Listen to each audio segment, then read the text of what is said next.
아멘. 오늘은 시편 42번째 시간입니다. 오늘 하나님 말씀은 시편 34편 1절로 22절 말씀을 통해서 하나님과의 바른 관계, 이런 제목을 함께 말씀의 은혜를 나누려고 합니다. 본 시편 말씀은 다윗이 사울의 추격을 피해서 블레셋 사람의 땅으로 망명했을 때 그 상황을 배경으로 한 노래입니다. 그러니까 사울 왕이 계속 다윗을 잡으려고 쫓아다니는데 도망하다 블레셋 나라까지 간 거예요. 근데 그 블레셋 나라에 가서 남의 나라를 갔잖아요. 거기에서 이 위기를 당합니다. 그러니까 가서 잘못하면 죽임을 당할 수가 있는데 거기에서 어떻게 다윗이 행하냐면 블레셋 왕 앞에서 미친 사람인 것처럼 행동을 해요. 그래서 겨우 목숨을 구한 사건 이후에 그 구원의 기쁨을 어떤 신앙 간증을 하는 것처럼 노래한 시가 오늘 시편 34편이에요. 하나님께서는 모든 인생이 의지할 분이시고 지금도 당신의 백성을 다정한 사랑과 지극한 관심으로 돌아보고 있는 분이라는 것을 우리에게 보여주고 있어요. 하나님의 은혜로 구원을 얻은 자들이 하나님을 향해서 과연 어떤 태도를 지녀야 할까? 오늘 본문 말씀을 쭉 살펴보면서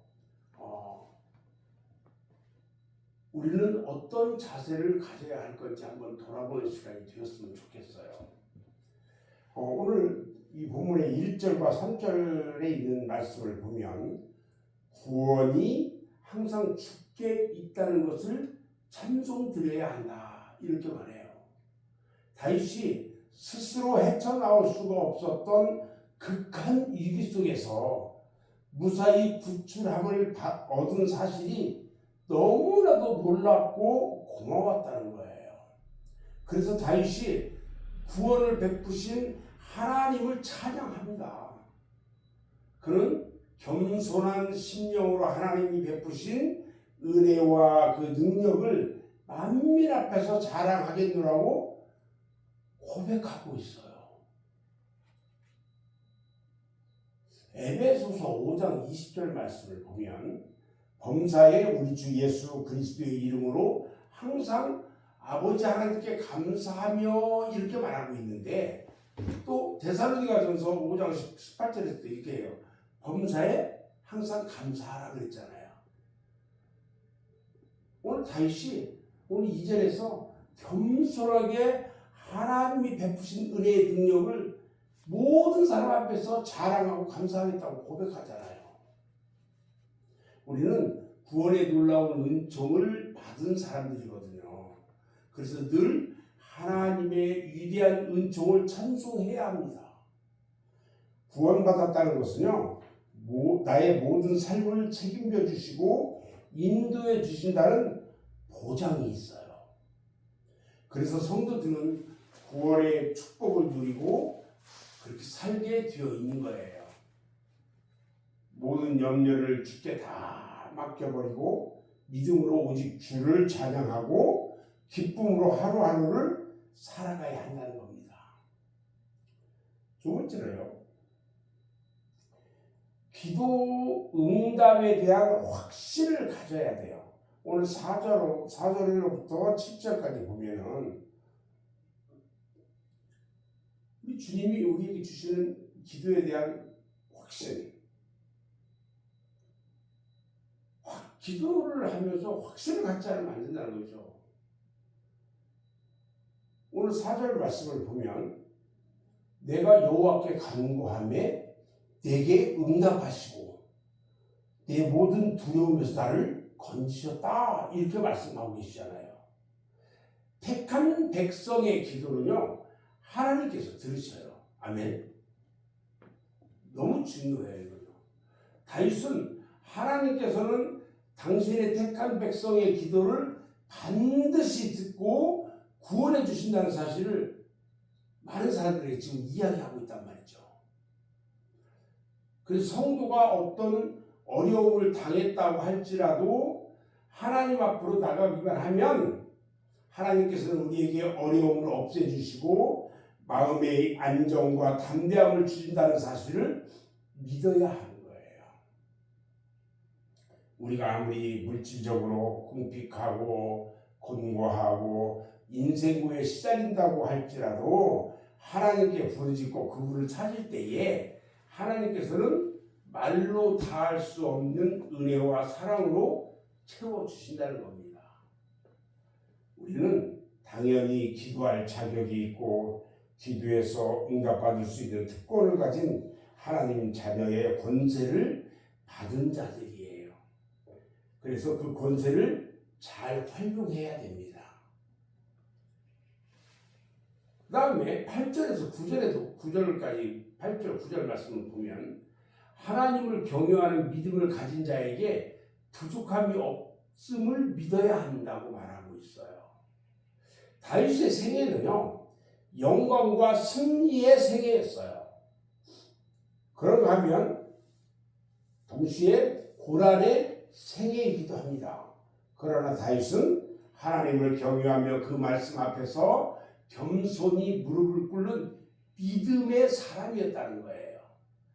이 같은 다윗에게 하나님은 부족함이 없이 도우시고 인도하셨어요.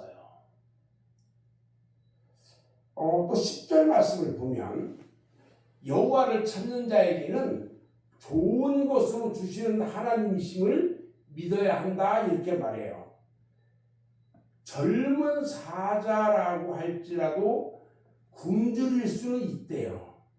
그렇죠. 굶주릴 수는 있는데 여호와를 찾는 자에게는 부족함이 없도록 지켜주시는 우리 하나님이시라는 거예요. 아멘.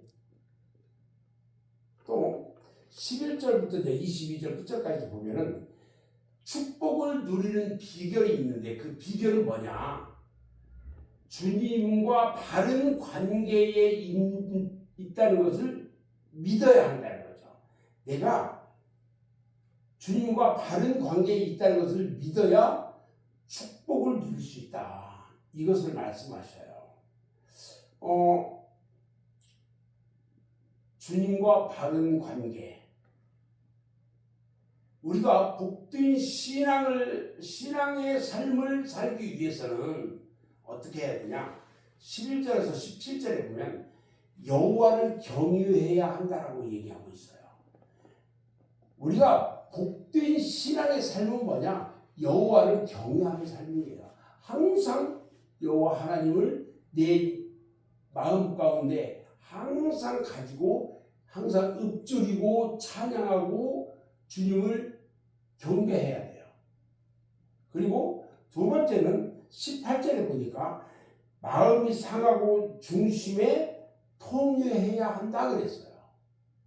그리고 19절에 보니까 세 번째로 고난 가운데서도 구원의 하나님을 바라봐야 한다.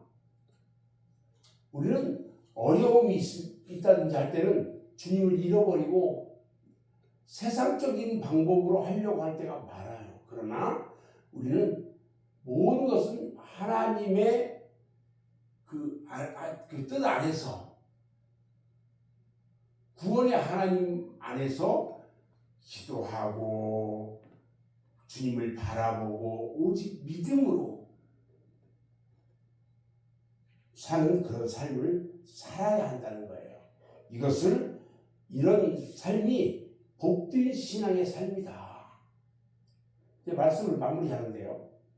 우리의 구원이나 기도에 대한 응답, 또 부족함이 없는 삶, 축복을 누리는 비결, 이런 것들은 하나님과의 바른 관계 회복에 있다는 거예요. 하나님과의 관계를 바로 회복하지 않고는 우리는 아무것도 기대할 수가 없어요.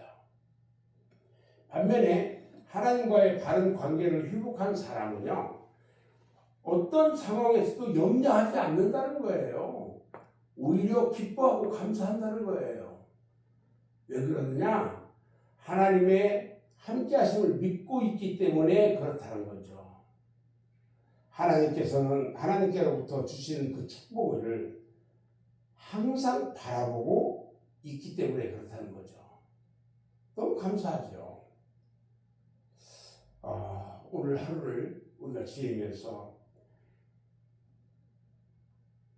주님과 함께 이렇게 동행하며 하나님과의 바른 관계를 통해서 기뻐하고 감사하는 그런 한 날이 되어지기를 주님의 이름으로 축원합니다.